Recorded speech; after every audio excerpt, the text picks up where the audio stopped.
Okay, let's continue here. Let's look at another example. All right, and let me give you a moment to copy this example down. We're continuing section 5.7.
Okay, so here we have another problem. We have a particle moving in the planar force field, and the position vector satisfies, well, this is your matrix A, and this is your initial position of the particle at coordinates 3, 3, x1 equals 3, x2 equals 3, and we want to solve this initial value problem. So to solve the initial value problem and sketch the trajectory of the particle, what do we need? What do we need to do? What do we need to find for the matrix A?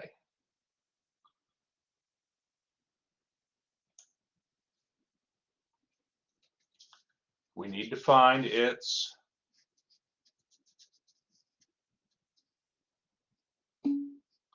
that's right, Mikhail, eigenvalues, eigenvectors. That's right, Cameron. Cameron spelled it wrong, but I think he knows eigenvalues and eigenvectors. So okay. Oh, I got you. I got you. Cameron was trying to put in the first answer. Okay, I got you. I got you. All right. So we're going to use MATLAB to help us. Section 5.7, we're using MATLAB to help us get the eigenvalues and eigenvectors. Okay, so let's go ahead here to MATLAB. Let's go to MATLAB.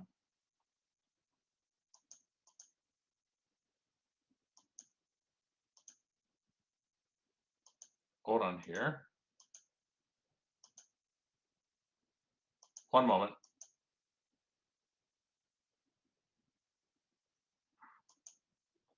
I'm trying to have MATLAB show. There it is. It's coming up now. Okay. So what I'm going to do is I'm going to use the command CLC. And there's another command too. CLC clears the window. And there's another command called clear variables, clear vars. That way, you know, if you have stored variables, well, you're clearing them out. You don't want variables that maybe you used previously to interfere with your new variables, possibly, right? So, I mean, usually that doesn't happen, but you know, anyway. Okay, so the matrix A is equal to, let's see, right, -2, first row -2, -2.5, second row 10, -2, okay, and I'll use that command again, so you can bring it up that way, and I'll hit enter. Okay, so now, you know, the homework, a lot of the homework, I mean, well, yeah. So when you get kind of clean, when you can get clean eigenvalues and eigenvectors, the ig_sim_a command is a good thing to use. Sometimes it doesn't help though, right? Sometimes if it's too nasty, so to speak, your complex eigenvalues or eigenvectors, sometimes you just use the ig command. But at any rate, here we go.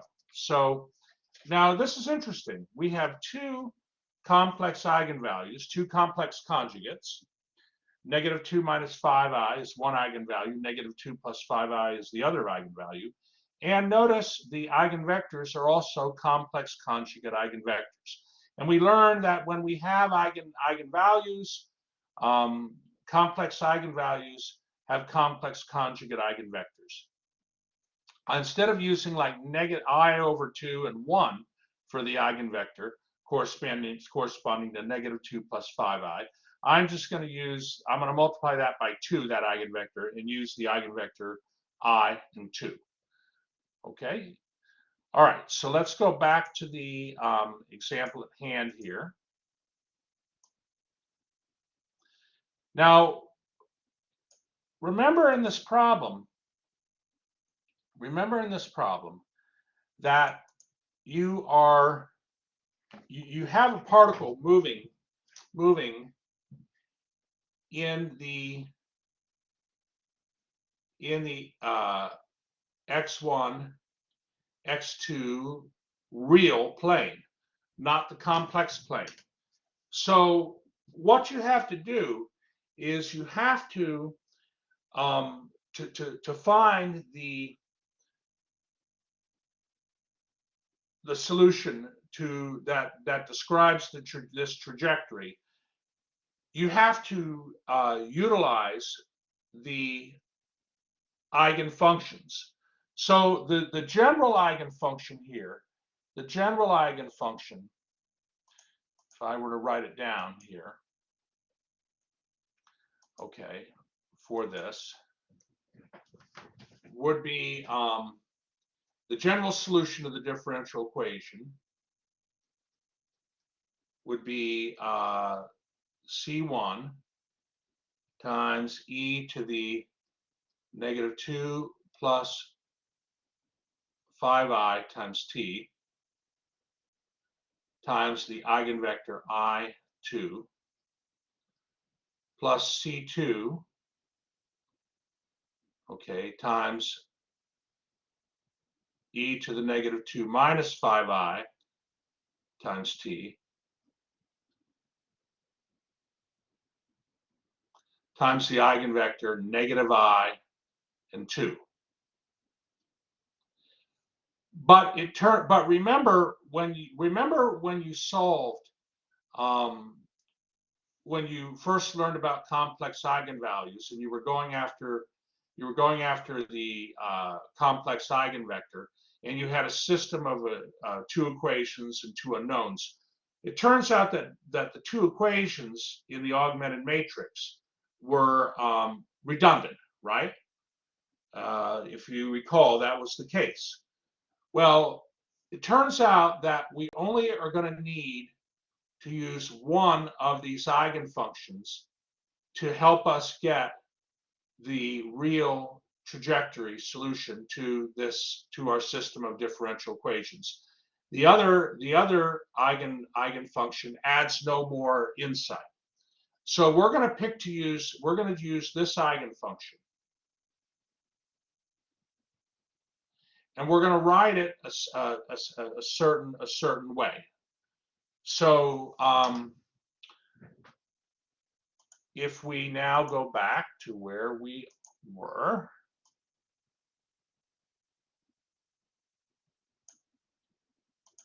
Okay, here we are.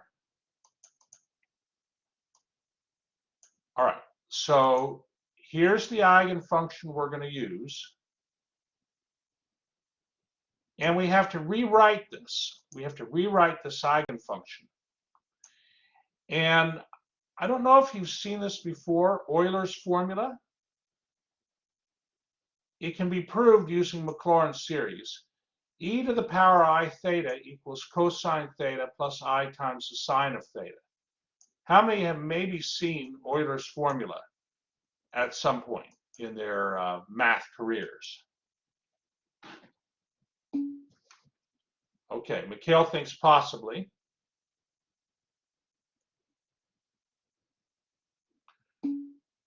Belen has seen that, okay. David's never seen that, but okay, well, yeah, it can be proven using Maclaurin's series. If you take the Maclaurin series for an exponential function and put in for x the I and theta, you'll be able to write that that exponential function as the sum of a Maclaurin series for the cosine of theta plus I times the Maclaurin series for sine theta. Not hard to prove, actually.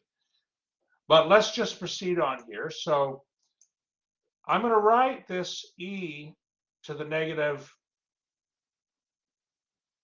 well, that e to the negative 2i plus 5t. If we distribute the t, that's e to the negative t, e to the power negative 2t plus 5it. And that is just e to the negative 2t times e to the 5it. Okay. And that's how you get this. Now what I'm going to do is I'm going to use Euler's formula here to write e to the 5t, e to the 5it, sorry, as the cosine of 5t plus I times the sine of 5t. So I'm going to expand this eigenfunction out. The eigenfunction has complex entries. Okay, and I want to just write them out.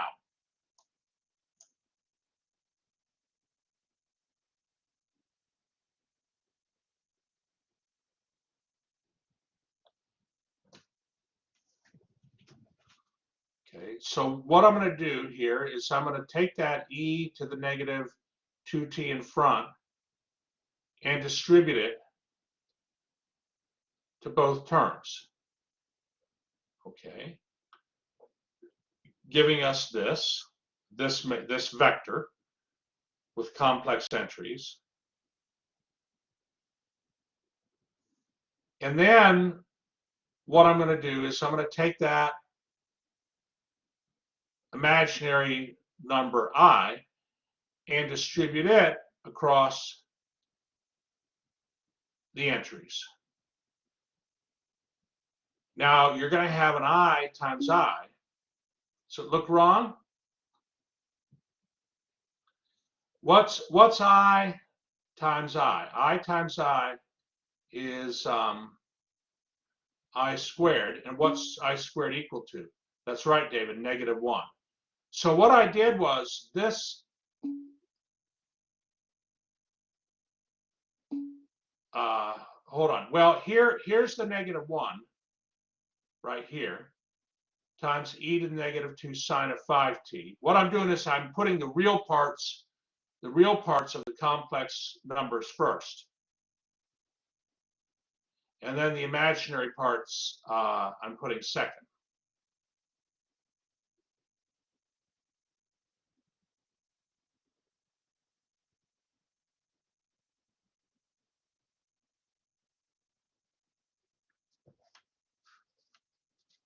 Mikhail, are you okay with, yes, I'm distributing and then swapping. I'm switching, I'm writing the vector here. I'm writing this vector so that I have two complex numbers. I want the real part of the complex number to come first, two complex functions of t. We want the real part to come first, the imaginary part to come second.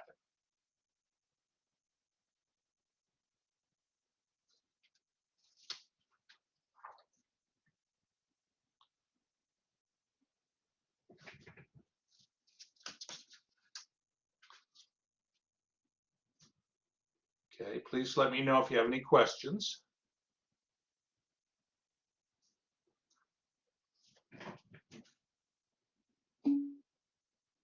No problem, Mikhail. No problem.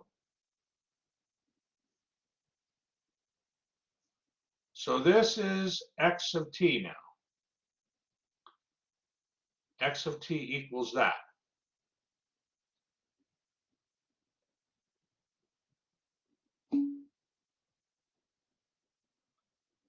I understand. No problem. No problem. Now, well, actually, I should say I'm calling this x1 of t. Okay, x1 of t. Now you notice that this particular vector here. Hold on, let me give myself a little space.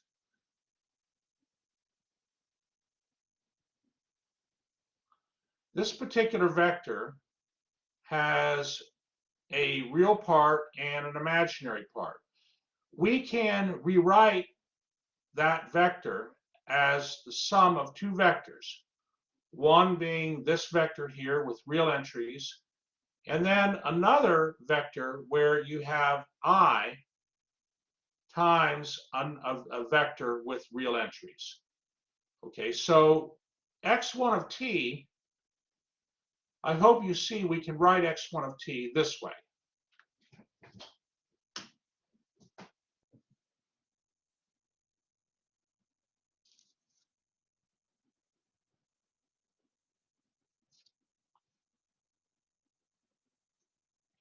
Now here's the part where you're going to have to, I can show you the next step.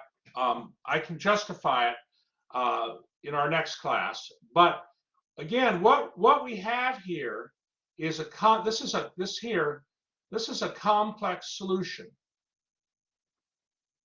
And we want a real solution because our trajectory is traveling around in the real x1, x2 plane. So what we can do is there's a vector called x real of t and a vector called xim of t. Xim of t is the vector with entries, okay, where the I was like a factor of those entries. It turns out the general real solution, okay, can be written as a linear combination. A linear combination that would be C1 times something plus C2 times something. C1 times the x real of t vector plus C2 times the x imaginary vector, x sub I. Okay, the real solution is essentially a subset of the complex solutions. And that is found by taking this linear combination of x real vector and xim imaginary vector. Okay, and that's the notation I like to use. That's the notation I like to use. The book, well, yeah, that's what I like to use. So notice that you have sines and cosines in this solution. Sines and cosines, right? So whenever you have sines and cosines in a solution, well, what do you think the trajectory is going to do? Do you think it's going to move like, I mean, what's going to be involved when we look at a graph of this trajectory? With sines and cosines, you're going to have rotation. That's right, Mikhail. And so what we have to do, of course, to get our trajectory starts at the point 3, 3. So what we do is we substitute in t equals 0 in, so like, you know, we have 3, 3 equals C1 times 0, 2 plus C2 times 0, 1, right? So how did we get that? Okay, well, so let's talk about this 1 here. Where's that 1 come from? Okay, if you take the cosine, so I'm looking here, take the cosine of 5 times 0, and then I'm looking here, multiply that by e to the negative 2 times 0. Cosine of 5 times 0 is the cosine of 0. What's the cosine of 0? That's a 1. And e to the negative 2 times 0 is a 1. 1 times 1 is 1. Okay? So that's just an example. All you're doing is you're putting t equals 0 in your general solution, general real solution, and setting it equal to 3, 3. And if you solve it, you'll get C1 equals 1.5 and C2 equals 3.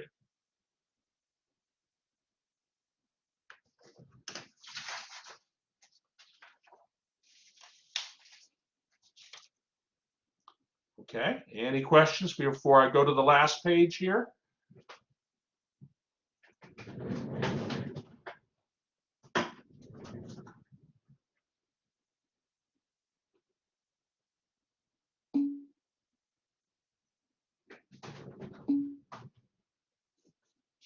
What happened, Mikhail? Say again. Did the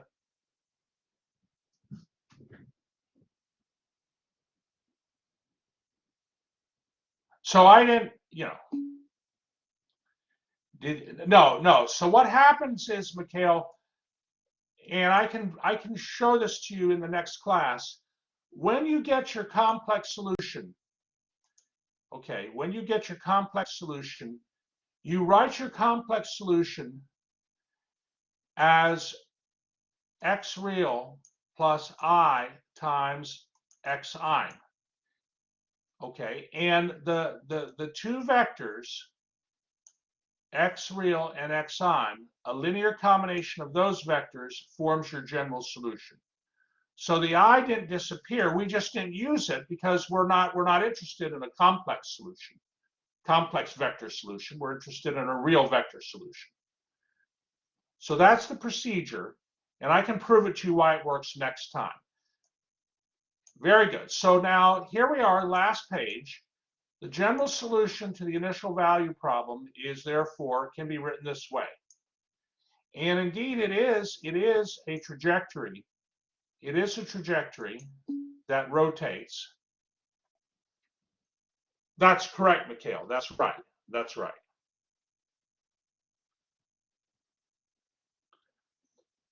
So okay, very good. Very good. You're welcome.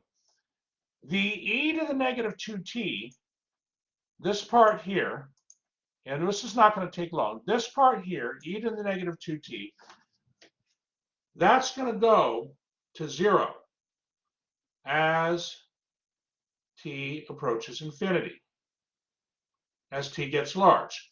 Notice the trajectory starting here at, this is 3, 3, right? It rotates and it goes into the origin. And any trajectory is going to go into the origin. Think of, like, you know, flushing the toilet, and you put a bunch of little, I don't know, put some salt in the toilet. All the little pieces of salt are different initial values. They're all going to go down the drain, right? All right. Same kind of thing here. Now, one thing that we have to think about is, why is the trajectory, why is it going counterclockwise? Okay, notice the trajectory. It could rotate into the origin clockwise or counterclockwise. The reason it's going counterclockwise, it's very simple. How do you know? Here's how you know. What you do is take the coordinate 3, 3 and plug that into the differential equation for x1 and x2. dx1 dt is going to be negative 3.5. Okay, so that means as time changes, you're going to move um, in the negative direction, in the x direction, in the negative direction, right, to the left. And dx dt, when you plug in 3 and 3 in the differential equation, remember dx1 dt was negative 2x1 minus 2.5x2. dx2 dt was 10x1 minus 2 times x2. So when you plug in 3 in dx dt, you get 24. So that means as time increases, you're going to have a little bit of a rise, right? And so you end up going with a little bit of time, you end up going from point x sub 0 to this point x sub 1. Well, that means you're circling in the counterclockwise direction. Okay, and that explains why. And if you remember, Bellin probably remembers some differential equations graphing trajectories of particles where there's rotation, right? And now you understand how that works, why that's true. So the origin is a spiral point. Okay, spiral point. Are there any questions on this example?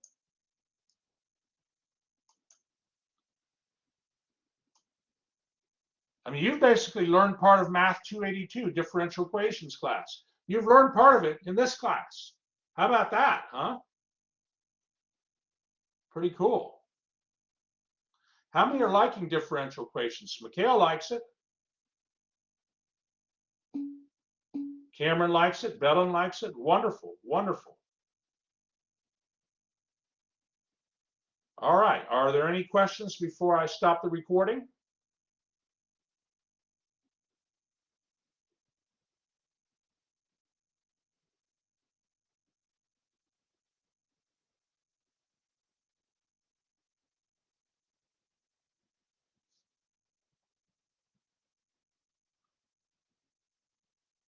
Okay, very good. Very good. All right, so that's what section 5.7 is. We covered it, I think, pretty well today. Excellent, excellent.